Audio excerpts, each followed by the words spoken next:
ತಮಿಳುನಾಡಿನಲ್ಲಿ ಗರಿಗೆದರಿದ ರಾಜಕೀಯ, ಮೈತ್ರಿ ಧರ್ಮ ಪಾಲನೆಗೆ ಮುಂದಾದ ಸ್ಟಾಲಿನ್, ಜಾತಿಯ ಸಮೀಕರಣ, ವಿಧಾನಸಭಾ ಚುನಾವಣೆ ಲೆಕ್ಕಾಚಾರ. ಕಮಲ್ ಹಾಸನ್ಗೆ ಡಿಎಂಕೆ ಕೊಟ್ಟ ಗುಡ್ ನ್ಯೂಸ್ ಏನು? ರಾಜ್ಯಸಭಾ ಫೈಟ್ಗೆ ಯಾರು ನಾಮಿನೇಟ್? ಎಲೆಕ್ಷನ್ ಯಾವ ದಿನ ನಡೆಯುತ್ತೆ?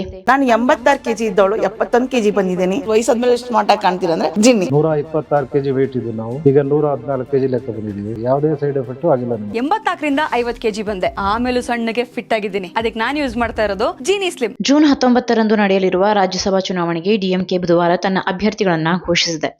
ಚುನಾವಣೆ ನಡೆಯಲಿರುವ 4 ಸ್ಥಾನಗಳಲ್ಲಿ ತಮಿಳುನಾಡಿನ ಆಡಳಿತ ಪಕ್ಷವು 3 ಅಭ್ಯರ್ಥಿಗಳನ್ನ ನಾಮನಿರ್ದೇಶನ ಮಾಡಿದೆ.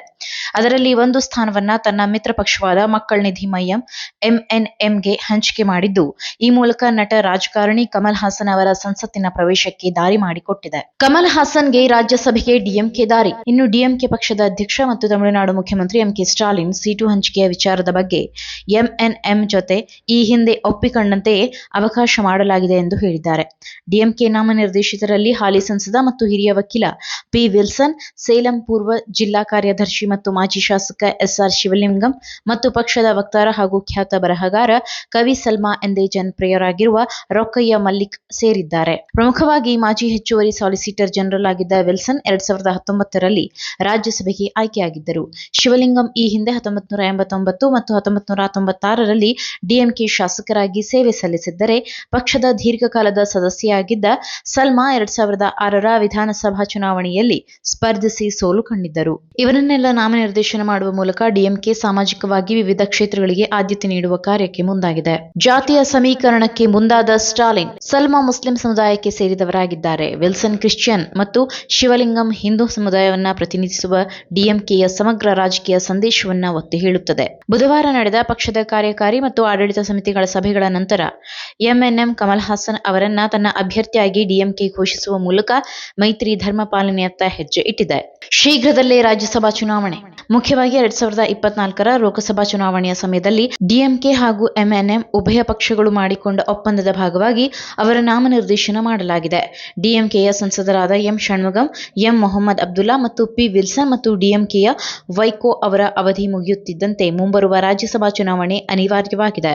ಪಿಎಂಕೆ ನಾಯಕ ಮತ್ತು ನಿರ್ಗಮಿತ ಸಂಸದ ಅನ್ಬುಮಣಿ ರಾಮದಾಸ್ ಅವರ ಅಧಿಕಾರಾವಧಿಯು ಕೊನೆಗೊಳ್ಳಲಿದೆ.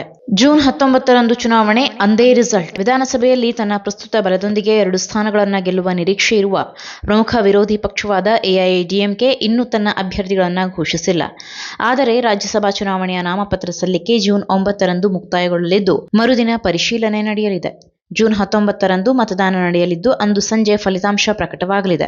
ಇನ್ನು ಕಮಲ್ ಹಾಸನ್ ನಾಮನಿರ್ದೇಶನದಿಂದ ತಮಿಳುನಾಡು ರಾಜಕೀಯದಲ್ಲಿ ಹೊಸ ರಾಜಕೀಯ ಸಮೀಕರಣಗಳು ಮುಂದುವರೆದಿದ್ದು, ಆಡಳಿತಾರೂಢ ಡಿಎಂಕೆಯ ಭಾಗವಾಗಿರುವ ಎಂಎನ್ಎಂ ಪಕ್ಷವು ಕೂಡ ಮುಂಬರಲಿರುವ ತಮಿಳುನಾಡು ವಿಧಾನಸಭಾ ಚುನಾವಣೆಯಲ್ಲಿ ತನ್ನ ಅಭ್ಯರ್ಥಿಗಳನ್ನು ಕಣಕ್ಕಿಳಿಸುವ ಲೆಕ್ಕಾಚಾರವನ್ನ ಹಾಕಿದಂತೆ ಕಂಡುಬರುತ್ತಿದೆ.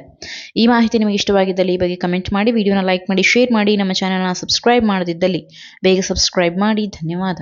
ನಾನು 86 kg ಇದ್ದವಳು 71 kg ಬಂದಿದ್ದೀನಿ. ವಯಸ್ಸಾದ್ಮೇಲೆ ಸ್ಮಾರ್ಟ್ ಆಗಿ ಕಾಣ್ತೀರಾ ಅಂದ್ರೆ ಜಿನ್ನಿ. 126 kg ವೇಟ್ ಇದ್ದು ನಾವು ಈಗ 114 kg ಲೆಕ್ಕ ಬಂದಿದ್ದೀವಿ. ಯಾವುದೇ ಸೈಡ್ ಎಫೆಕ್ಟ್ ಆಗಿಲ್ಲ. 84ರಿಂದ 50 kg ಬಂದೆ. ಆಮೇಲೆ ಸಣ್ಣಗೆ ಫಿಟ್ ಆಗಿದ್ದೀನಿ. ಅದಕ್ಕೆ ನಾನು ಯೂಸ್ ಮಾಡ್ತಾ ಇರೋದು ಜೀನಿ ಸ್ಲಿಮ್. ಬೆಂಗಳೂರಿನ ಬೆಸ್ಟ್ ನೀಟ್ ಕೋಚಿಂಗ್ ಅಕಾಡೆಮಿ ಅಂದ್ರೆ excellence NEET academy. NEET crash course and NEET long term coaching admission ಪ್ರಾರಂಭ. ಈ ಕೂಡಲೇ ಸಂಪರ್ಕಿಸಿ.